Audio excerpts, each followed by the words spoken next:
నమస్తే, welcome to our channel.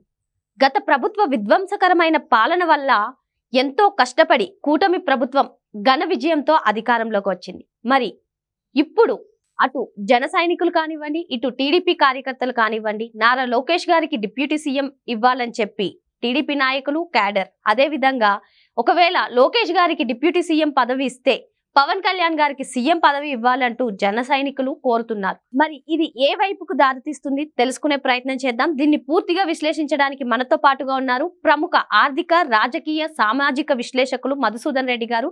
వారిని అడిగి పూర్తి వివరాలు తెలుసుకుందాం. నమస్తే సార్. నమస్తే అమ్మా.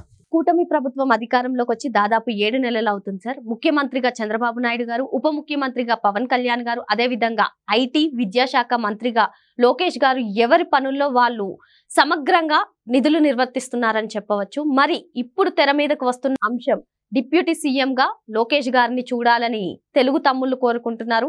అదే విధంగా సీఎం గా మా నాయకుడు పవన్ కళ్యాణ్ గారిని చూడాలని జన సైనికులు కోరుకుంటున్నారు. మరి కూటమి ప్రభుత్వం ఇప్పటి వరకు చూసుకున్నట్లయితే ఐచ్ఛికంగా ముందుకు సాగుతుంది అభివృద్ధితో.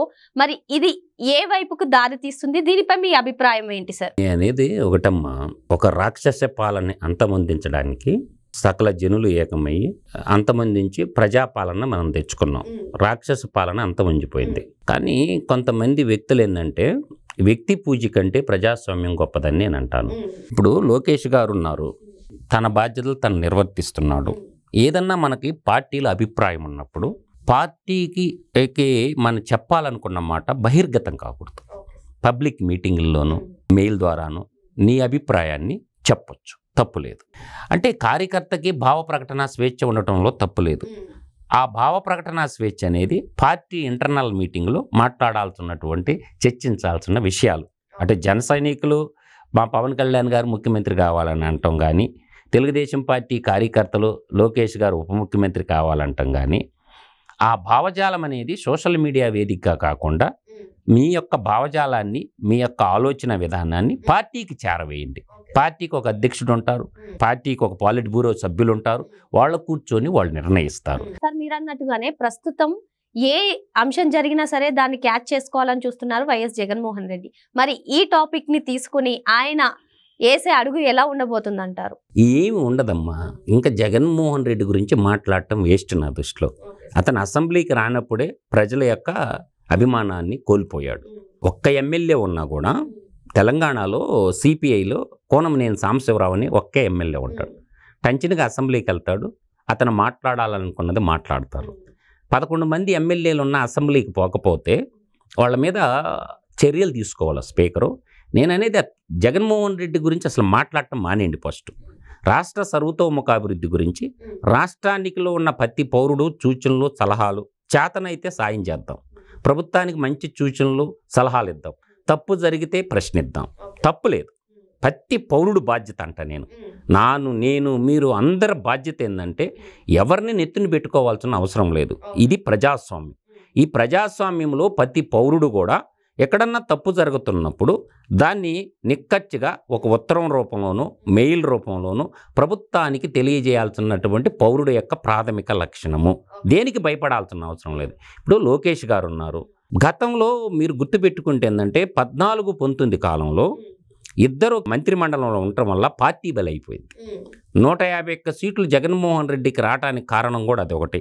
పూర్తిగా విశ్లేషించుకుంటే ఇప్పుడు నేను మొన్న కూడా చెప్పాను, నేను ఒక 3 సంవత్సరాలు లోకేష్ గారు మంత్రిగా ఉండి చివరి 2 సంవత్సరాలు పార్టీకి బాధ్యత తీసుకొని పార్టీకి పనిచేయాలా. ముందు పార్టీ కార్యకర్తలకి సంక్షేమం చూడాలంటే లోకేష్ గారు మంత్రిగానే ఉండాలా. ఒక 3 సంవత్సరాలు మంత్రిమండలిలో ఉండి తన బాధ్యతలు తను నిర్వర్తించి చివరి 2 సంవత్సరాలు పూర్తిగా పార్టీకి అంకితం అయిపోతే 175 నియోజకవర్గాలు ఉన్నాయి. రేపు ఇంకొక 50 పెరగతుంటాయి, 225 అవుతాయి. అంటే 225 నియోజకవర్గాల్లో ఎన్ని మండలాలు ఉంటాయి? ప్రతి కార్యకర్తతో మండలాల మీటింగ్ పెట్టాలకే చివర మనకి ఎన్ని రోజులు మిగులుతాయమ్మా? చివర ఎన్నో రోజులు ఉండవు. దాంట్లో అన్ని సమస్య కొన్ని వర్షాకాలం కొన్ని పోతాయి, ఎండాకాలం కొన్ని పోతాయి. ఇవన్నీ పోయేళ్ళకి ఏంటంటే పార్టీని సమన్వయం చేసి కార్యకర్తలని మళ్ళీ కార్యోన్ముఖలు చేసి 2029లో మళ్ళీ పార్టీ కూటమి ప్రభుత్వం అధికారంలోకి రావాలని ప్రజలు కోరుకుంటున్నారు. ఈ 4-5 మాట్లాడినంత మాత్రాన ఏమీ కాదు. ఆ గిల్లీ గజ్జాలు పెట్టి ఈ కూటమిని విచ్ఛిన్నం చేయాలా అనే కొన్ని దుష్ట శక్తులు పనిచేస్తున్నాయి. ఈ మధ్యకాలంలో ఏం చేశారంటే యువజన శ్రామిక రైతు పార్టీని వదిలేసి కొంతమంది బీజేపీలోకి, కొంతమంది జనసేనలోకి, కొంతమంది తెలుగుదేశంలోకి రావడం వల్ల ఈ అలజడులకి అవకాశాలు ఎక్కువ ఏర్పడుతున్నాయి. ఎందుకంటే రెచ్చగొట్టడం వల్ల పార్టీ వినాశనాలు అయిపోతాయి. అంటే విడిపోతే గెలవలేం. ఇప్పుడు చీమల చేత చిక్కే సావధి సుమతి అని విషసర్పాన్ని చిన్న చిన్న చీమలు ముట్టుకొని కుట్టి చంపేస్తాయి. వాడు విషసర్పం లాంటివాడు, అవతలోడు కలికాల జగనాసురుడు, వాడు మాయగాడు. ఆ మాయగాడిని జయించాలంటే ఈ అందరూ ఏకోన్ముఖంగా రాష్ట్రం బాగుండాలా, అందులో మనం అందరం ఉండాలా, రాష్ట్రం బాగా ఇప్పుడు అభివృద్ధి జరుగుతుంది. ఈ చిన్న చిన్న రాజకీయ పెట్టి తలా ఒక మాట మాట్లాడటం వల్ల నష్టపోయేది ఒకరు నష్టపోతే అందరు నష్టపోతారు. కాబట్టి మనం చూసాం, ఆవుల కథ విన్నాం, చీమల కథ మనకు తెలుసు. కాబట్టి ఏమన్నా చిన్న చిన్న భేషజాలు సమన్వయ లోపం ఉంటుందమ్మా. ఇక్కడ ప్రధానంగా ఎక్కడొస్తుందంటమ్మా, ప్రభుత్వంలో 4 విషయాల్లో లోపం వస్తుందమ్మా.